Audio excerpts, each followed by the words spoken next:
Yeah, what's up, everybody? How y'all doing? Welcome back to the channel. Today I'm just gonna make some video about what happened last the other night when I was riding my scooter and I got this problem. And I made few videos on the night just to show what happened. But today I've been quite busy, like doing a lot of stuff, and I just felt like today I'm gonna make this video, to just get your upgrade about what's happened this week. So what happened was, last time I got my mortgage, broke off. You can see it right there.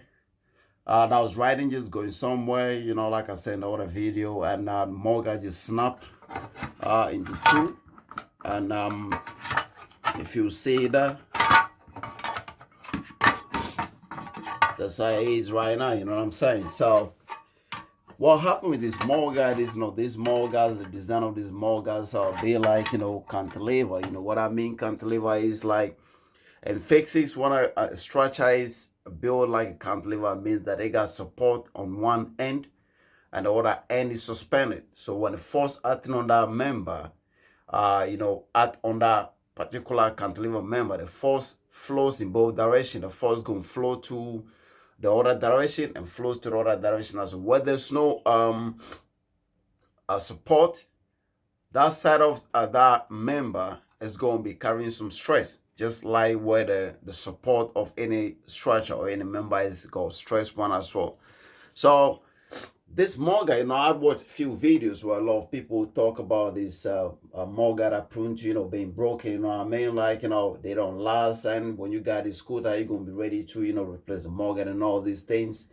Well, I'm going to say that, I agree and I disagree with some of those comments, you know what I'm saying? This mortgage, especially if you buy this scooter from the right source, because there's so many variants of this scooter in the market, you know what I'm saying? You got all these, the other ones called Ultra, Ultron, and all this, I don't even know, man. They got different immobile, whatever it is, If you watch a video, they got different names for the same sort of scooter looking the same way. All right, the one I got right here, I bought this one from South Korea. It's not from China. And there's no name on this, So what I did was, when I took the deck off one time, and on the controller, the name of the controller is Ultra G. And in the Ultra family, we all know the Ultra family come from the Minimotos. And when I look at the layout of the controller in this scooter as well, the wiring system is not the same like even the one in the Kiwa or the one in the other scooters. So I am surely convinced this product right here as the same thing from the Minimoto family. It might be like somebody that used to work with Minimoto before, he decided to break up from the company. And because they've got a design, they've got ideas, so they start like, made the scooters, and whatever happened, I don't know. Because what happened was, if you watch my last videos about the brake pad issue, when I got a brake pad replaced recently, and what I did was when I contacted the company, they said to me that they ain't got no brake pad in stock.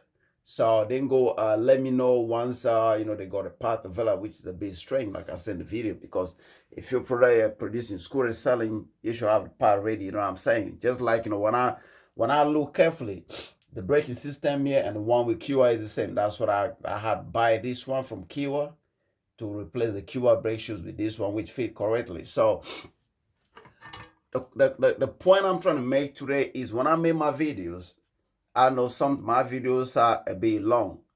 I'm not making my video just because of the like or because of, any other reason. I make my videos because it's more of tutorial, you know what I'm saying?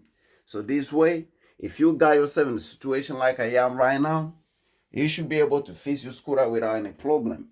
You should be able to feel free, don't panic or anything. So in this situation that we got right here, when this mortgage got broken the other night, I got two problems. The scooter kept riding because when it got broken, what I did was, and I just slide this into here, so you can see that it sticks. It's not touching the tire, so that means that I could still ride my motor. But that was the biggest mistake I made, because when you do that, what's gonna happen is that the cables right here, as you can see, is loose. And when the cable loose like this, they're gonna be touching the tire. So what happened was, when I keep riding this, After some time, the scooter just stopped. And when the scooter stopped, I was like, maybe the battery died. But when I remember, I still got like 3 bar left, and I got two, one blue, one yellow, and the red one left, which would give me a lot of, right in time before the scooter actually died. So I wasn't sure if it's the battery or something. I trying to put it on, it's not coming. So then I had to drag the scooter from where it is, like I showed you in the other video, all the way to my friend's place and let the scooter out there. Then the next day, I used my friend's car to bring the scooter back home because I wasn't traveling my car, so the only way to get a scooter back was that way. So if you got yourself in a situation like this, my advice is that if you're going to be continue riding the scooter, try to put a mudguard. If you can just stick it in right here, and then find something, a tape or something, and make sure those wires are not anywhere close to this tire. You know what I'm saying? Because you're going to be damaging the wires, and when those wires got damaged, you are in a serious problem depending on what kind of scooter you have. So if you have like a one-eyeball and you have the same one from South Korea, the parts in these scooters are quite durable. And the only reason why my mudguard actually broken, which I'm going to talk about now, is it's not because the mudguard is not of quality material like the one from other videos. When I got this scooter, I remember right from the beginning, anytime I'm riding, I'm around my friends and things like that, people trying to rest their leg on the mudguard, and I keep saying that sometimes I don't even realize. By the time I see it, my friends just realize resting their leg on the mudguard. They think that the mudguard is supported. So with all those periods, they might probably start damaging the mudguard in the first place. If you look what happened, is that the mudguard got 3 points. So what happened? This mudguard is a straight plate. They made a cut on the edges just for them to bend it. Because if it's straight and you're gonna be bending this side, you can't bend that because the stress that's gonna come through this, and the tension from here to there, like we know all, like in physics and compression, compression of certain materials are very, very difficult. Whereas when there's a tensile force acting on those materials, they break so easy. It's just simple as that. So when this side is bent in, it'll become difficult to bend the whole thing down. So what they did was that they just cut this side, cut our side. They did the same on the other side, and then they bend into the shape they want, just like you see. When they cut this side, because there's no other plate here that's gonna come this way, so it's easy to bend. But because you got this one, you got that one. So if that one is straight without cutting it, it'll be very difficult to bend. You know what I'm saying? So that's what they did. And what they did was, after they bend it, to make sure that it stays like that without just vibrating and keep breaking off and completely break off. So they tack it on this side and they tack it on that side. So they did the same thing. So what happened was, when my friends keep resting their legs on it, it probably starts causing damage to the tacking, because the tacking is just welding. It's not part of the metal. It's just welding just to hold them together. And this what you're gonna be seeing. Now, one thing is, no matter what kind of scooter you get, the riding style is another thing you gotta be taking into consideration. You know what I'm saying? If you're gonna be riding this on a rough road, after some time you're gonna be finding yourself in this. Because what happens is that anytime you pass through the bumps and rocky things, your shocks are gonna be compressing, and they compress, and really they compress and release. And when they compress and release, the vibration they're gonna be sending is going through the mudguard. And because the mudguard got no support on this side, just like some of these scooters like from China, they got some support from here to that side. So those one, if someone raises their legs on it, it's gonna be okay. It's not good to rest your leg on it, but it's gonna be okay because there's no stress gonna be on the member. The stress is gonna be the force that the person is gonna pull on the mudguard is gonna be transferring to this point that is joined right there, and the point that is gonna be here. So your mudguard should be by. If you got this one that's suspended like a cantilever, just like this, it's not good to put your leg on this. You're gonna break it. And also, if you're like me, I'm gonna say that I'm probably I fall for this mudguard breaking because I ride crazy, man. When I mean I ride crazy, I don't ride crazy like carelessly riding into cars. What crazy means is that when the road is clear for me, I don't bother about this, the speed bumps, you know, the rocket. I just give something. I remember sometimes when I pass some of the speed run at 40 miles, 45 miles, the scooter just, you know, sometimes, you know, jump in the air bit with both tires up and hit the floor. So those type of ride is going to be putting big stress on the mudguard, because when the scooter jump up and bounce onto the floor, the shocks are going to go in up and out, and your mudguard, because there's not support on this, so it's going to be vibrating. And with time, if the tacking here got loose, then your mudguard, the vibration is going to be causing the cut here to continue breaking. And one day, before you know, you're going to be in this situation where I am. So if you got this type of scooter and you riding it, just keep watch of this tacking. The moment you see the tacking is coming off, get it to the metal shop to get it welded. And before you do that as well, you're gonna have to be very careful, you know what I'm saying? Because these scooters got battery in, and before any metal is welded, they're gonna be putting a voltage stack on the metal to keep the voltage passing through the metal. And when they put those voltages are quite very high, you know what I'm saying? So they're gonna go straight to your battery. Sometimes your scooter can catch fire. Sometimes they might even destroy the battery. You don't know, because what happened before they weld the car or motorbike, they take the battery off the car or the motorbike, so there's no current flowing through the car. And then they put their own current, you know, they got two wires. They're going to be touching one wire on one part of the scooter, and they tie another one part of the car, another one on the other side before they start doing the welding. So if you're going to be, excuse me, and I got a little call. If you're going to be taking this right there to the metal shop, make sure that right there, you lose these two screws right there. This is just a sort of jelly glue or something. Just uses anything, just flip it and it'll come off. And when you do that, once you lose this is going to be coming out. Then you go separate the wires. You got 3 wires. Then you got live, neutral, and F.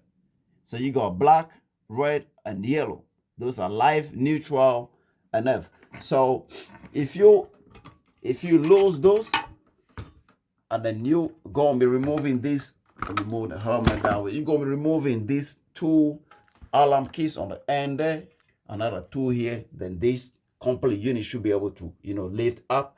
And because you now separate your wires from the mudguard, so you should be able to leave the whole mudguard to the metal shop and get it welded without any problem, without no power affecting your battery. When you come back, you put the same thing back, put all this one in, run the cable as you can see right there, pass it back, connect it into the light, and put your screws back. That's how you're going to be fixing it. That's another way of getting your mudguard repaired. If you want to repair it, alternatively, you're going to be ordering a new mudguard from whatever source you get a scooter from. If it's from a source that you can get a mudguard replaced, then you can get a mudguard from Q Power mudguard. Should be able to feed the same thing. So we might not gotta be a problem, you know what I'm saying? When this happens, you know, you can see that the tires actually grind the whole wires out. The tires grind the black coating of the whole, you know, coating that whole, the 3 wires in, and even go ahead grinding the internal wires out. So you can see we got some bare wires there showing. I don't know if you can see, but I'm gonna just show you all. Just become close. You can see you got bare wires. So you got the red wires completely, you know, the tire just grind the whole coating of the red wire and the whole coating of the black wire. That is extremely dangerous, you know what I'm saying? In this situation, there's 2 things that are going to be happening. You're going to be blowing your power, your controller. In a car, it's a power pack, but in a scooter, it's a controller. Because those controllers are the one that have the whole, how do I even say, the whole signal and the whole system in terms of electricity. They're the one that dealing with that. So any power that comes to the controller take the power from the battery, send it to other part of the scooter. And the controller is actually connected straight to the battery. So what's going to happen is, if those 2 wires touch, they're going to be sending wrong voltage or wrong current to any part of your controller. And on those controllers, you got ICs, you got resistors, you got transistors and things on the motherboard of the controller. And if those things got blown, Some of the controllers, you can't even repair anything on the controller. You know what I'm saying? So you're going to be buying a new controller. And buying a new controller is not even the problem. The problem is you get a new controller, you're going to be losing all this, taking the deck off, cutting through the seals, and it's a hell lot of, a big job. You know what I'm saying? So you don't want to be struggling, doing all that. So the best way to do is make sure that when you find yourself in this situation, quickly pull the whole scooter off. That wouldn't stop this, because when this wire still have current flowing in, even though the scooter is off, but you got current from the battery going to the controller. So just make sure that those two wires are not touching. I got severe situation right here. You see, I got grinding of bare wire on that side, and it's another small one on that side. So that's the reason why my scooter is not coming on. So what I did was, after a few trials, the scooter is not coming on. When I got the scooter back home the other time, then I had a look. First, I was a bit confused. I was like, shit, maybe my scooter went into protective mode, because what happened with these scooters is that when you ride in this scooter, the battery run completely, they're going to go to protective mode. And the only way you're going to get the scooter back is you're going to use the key that comes with the scooter to lock it and unlock it and put the power button on. That's the only way you're going to get the scooter back to working. If in a situation when the scooter going to have any major problem, and for like this one, that's what this one is expensive. This one is not a 1,000 whatever dollars it is. This one costs more than 2,000 pounds. So in dollars, it's about almost 3,000 something dollars. That's how much I bought this. And in one of my videos, I try and even get a guy email. So if you guys want to contact them, they're based in South Korea. So this one, the part for these scooters, I know the same part you're going to be getting in one of those Chinese made. So because of the amount of money you pay and the part you got there, you might be lucky, like I am now. If it was maybe other scooters, this scooter's controller will totally be gone, because those two wires touching, that will be the end of it. But in this situation, I got lucky, because what happened is they got the protective mechanism in this scooter. So what happened is, any major thing that the protective major detector is going to happen to destroy the scooter, I just kind of cut the power supply. I think that's what happened. So what happened is, when I finally found what happened with down there with those bare wires and trying to separate them, before when I pull this off that the scooter, stop, this is not coming on. I even used the key to put the scooter on and off. Try to see maybe the scooter went to protective mode. The moment I press the key, the scooter locked. So I knew the scooter is not in a protective mode, because the scooter went to be in a protective mode. When I pull that key, it's not going to make any noise when you lock it. The only noise you're going to be hearing is when you press the power button, the one that looks like electricity sign. When you press that sign, then you're going to hear like a ping, just like, the scooter is coming on. That's the only way that I know that the scooter is not in a protective mode. So that I start to think like maybe the actual throttle is gone. That's why it's not coming on, because I don't know that, my tires grind all the wires off, touching each other. That's why it's not working. So I have to separate all those wires. And I put this on. You can see the moment you put a thing on, the brake light up without even touching the brake. That means that still there is a wire touching a wire to be showing that brake light, because usually it should be off. And even when you put it on this way, it should be off. The only way you're going to be seeing this is when you hold the brake like this. That's where you're supposed to be seeing that. You know what I'm saying? But in this situation, it's on. And if you look on the instrument cluster, you can see that amber light, yellow or whatever color you want to call it down there, red or whatever it is. That is a sign when you hold the brake. That's what you're going to be seeing. Anytime you hold the brake, the system cut the supply to the motor. So this sign is going to come on the instruments cluster. So now the system is saying that I hold my brakes. My brakes are now held by me. So I know that I got to do something. But I am happy to see the scooter coming on. If the scooter is not coming on, then you got a big problem. You got either your controller is damaged somewhere, something blown out of your controller, or the throttle is gone. So in this situation, you don't know what is wrong with the scooter if it's not coming on. In this situation, you might end up not just buying the controller, you might end up buying the throttle, which is this one, and the controller, which is inside. Because if you just order the controller and the controller arrive and you change the controller and it's still not coming on, that means that the controller is good. The controller is nothing wrong with the controller. You know what I'm saying? So that means you're going to be spending time again now saying which part should I order now. Then you're going to be ordering this. So if it's a situation where you suspect a controller or it's not coming on, you did everything to check on why, then you're going to be ordering this and ordering the controller. So when they both arrive, you change the controller. If the scooter doesn't come on, then you know it's not a controller. You remove the new controller, put the old one back, and change the throttle. If the scooter doesn't come on, you leave the new throttle and put a new controller. So you have to just, kind of wiggle around it to see how you going to do it. So with this now, I'm happy. And I'm happy because I got this thing coming on. So that means that all I got to do now is trying to get back to these wires. For the past few days, I've been very busy with, my work demands. So I ain't have no time to, look into it. But today, I got free day. So what I'm going to do is I'm going to be taking this whole thing off, take the light off, and get this mudguard free from the cable. And once the mudguard is free from the cable, I'm going to take the rest of the mudguard and take it to the metal shop and leave it there for them to weld it. And what I think I'm going to be doing is, because of this situation, to avoid this happening, I'm going to be letting them put a metal, not just tacking this, because this, when you tack this, with time, it will come out, just like the way they tack it here, they tack it inside. That's what they did. They tack it here and they tack it here. With time of riding, vibration, water, causing corrosion and all this shit, it might come. So I'm going to put a big metal. I'm going to let them put a metal plate on. Let me just hold the camera so you okay. I'm going to let them put a metal plate on this to that, another plate on this to that, then another plate is going to come from here to the other side. Then they go weld those metal plates together. And after they weld those metal plates together, then the whole thing is going to be like this.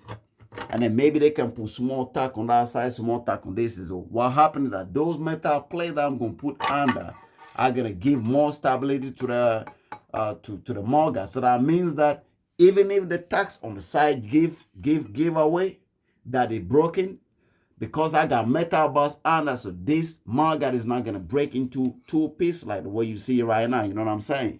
So that's the way you're gonna be dealing with stuff like this.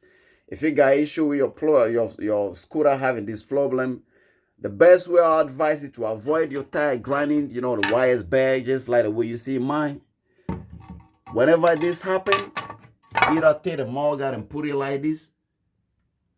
So you see, the cables are all away from the tire, and then tie it with something. If you leave it like it, once you start riding, it's going to be vibrating and drop down. You might even end up snapping the cable. You don't want to snap that, because that goes all the way into the deck, where it goes all the way into the controller.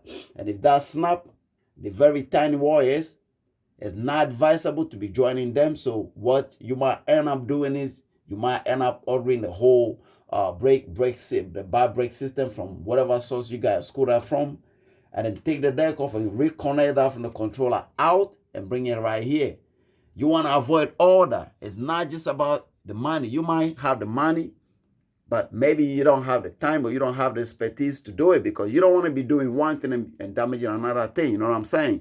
So when you got yourself in a situation like that, your mudguard got broken, along the way, tie the mudguard. Make sure that if you're going to be riding this, get a mudguard and put it right just the way it is, and tie it with something. Get something. You go to the shop, buy a solid tape or whatever it is. Just hold it that this mudguard is secure, is not moving. Then you can ride your scooter. The only thing that your brake light ain't going to be working. But well, I mean, if it's like this and your brake light is working, if you cut the brake, people behind you should see something flashing red, so that's cool. If not, just ride it home as quickly as you can and pack your thing until you get it fixed. The second option is that if you had this situation, just to avoid all the hassle, just take a taxi. Wherever you are, get a taxi, drag it slowly, and make sure those wires are well kept away from the tire. That's the most important thing, because this big old Apple tire is going to grind the whole thing and cause a problem like you caused right now. And you must start having problem the one I had on mine now that, it's on, but the scooter is not going to turn because it's showing that the brake has been applied. You don't want that. So find a safe way to get a scooter at home and park the scooter until you are able to, like, get the problem solved before you put the power on. That's the best advice I can give you all for anybody that gonna have this problem. It's not, and I'm gonna have to say one thing. When I make videos about this scooter, I'm not trying to discourage anyone. These scooters are very great. I don't know, even the one with those Chinese one, I've been seeing some videos. I don't know what the quality is, but it seems to be working. The one I got right here is very great. I like to buy things from the right source. So even if I'm gonna have some problem, I'm gonna have problem that I know that it's not gonna cause me more problem. I got this QR for more than a year now. It's to look at me, and you can see that I ride this QR all the time, and I ride this one all the time. Also, depending if I'm going somewhere very far from home and I need to get it very fast, I'll tell this guy. This guy right here, you cruising on a flat surface, not going uphill or downhill, you're going to be making cool 60 miles, 65 miles per hour on this. You cruising down, a slope, you're going to be going even more faster. It's scary fast. This thing right here, I love this. I don't drive my cars a lot of time anymore unless I need to go somewhere and I feel like, I don't want to be riding scooter. Maybe it's raining or something. And if I'm just cruising around, just the town, just like maybe going to see friends or something, after the QR. The QR is still fast. You're going to be getting out till 29, 28, 29 miles, from this. And even sometimes on a good surface, you might be getting, with no winds, you might be getting 30 miles from this, which is quite good. Because even normal cars where I live, the speed limit is the maximum you could get on a normal road, around the town, they have about 30 miles. So, it's still the same like cars. So that's good. So if you got scooters from companies that got lay reputation, that that the company that put their name, because if any company put their name, they want to protect their name, you know what I'm saying? So they're gonna do everything that whatever happened or whatever they put in the market, how at least above average quality, you know what I'm saying? These QR guys, they based in America, but the scooters are manufactured probably in China. But like Apple is in America, but all the Apple phones are manufactured in China. But Apple got great phone. And then we got a Samsung also from Korea, which is great phone as well. So it's just the same way. So all I'm gonna say is that when you don't have this scooter already, you plan to buy one, look for the company. Just go to Google and look for the company. 3,200 watt scooter from South Korea. Maybe that company or other company might be a buy from South Korea. You can buy from China for cheaper price. But the cheaper price gonna make you pay more in future when you got a scooter. Because I had people, writing me email saying that, my scooter, the front motor start working, the back one is stiff, and they only had the scooter for like in a few weeks.